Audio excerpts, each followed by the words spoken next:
Hello cuties!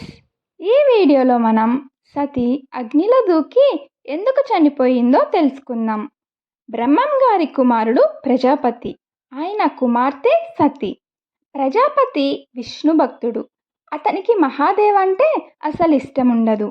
ఎందుకంటే ఆయన శ్మశానంలో ఉంటారు, విభూతి ధరిస్తారు అని ఇష్టం ఉండదు.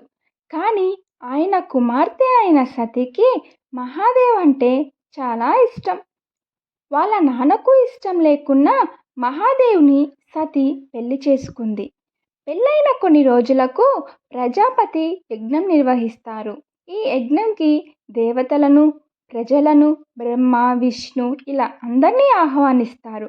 కానీ సతీ మరియు మహాదేవ్ని ఆహ్వానించరు. అయినా సరే సతీ మాత్రం తన నాన్న నిర్వహిస్తున్న యజ్ఞానికి వెళ్ళాలని అలా అనుకొని మహాదేవునితో మనం వెళ్దాం అని చెప్పగా అప్పుడు మహాదేవ్ ఇలా అంటున్నారు, లేదు సతీ, మనం అక్కడకు వెళ్ళకూడదు. ఎందుకంటే ప్రజాపతి మనల్ని ఆహ్వానించలేదు.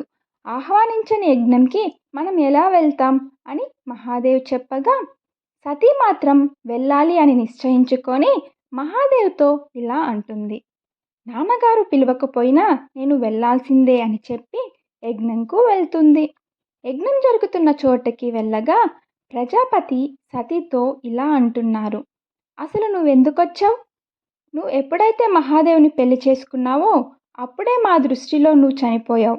చనిపోయిన వాళ్ళని పిలవరు కదా, అందుకే నేను పిలవలేదు అని చెప్పి మహాదేవుని అవమానపరిచేలా మాట్లాడుతారు. అది వినగా సతీ ఆగ్రహంతో ఆదిశక్తి రూపంలో మారి ఇలా అంటుంది, ప్రజాపద్దక్ష్, మరోసారి శివుణ్ణి అవమానించపరిచేలా మాట్లాడకు.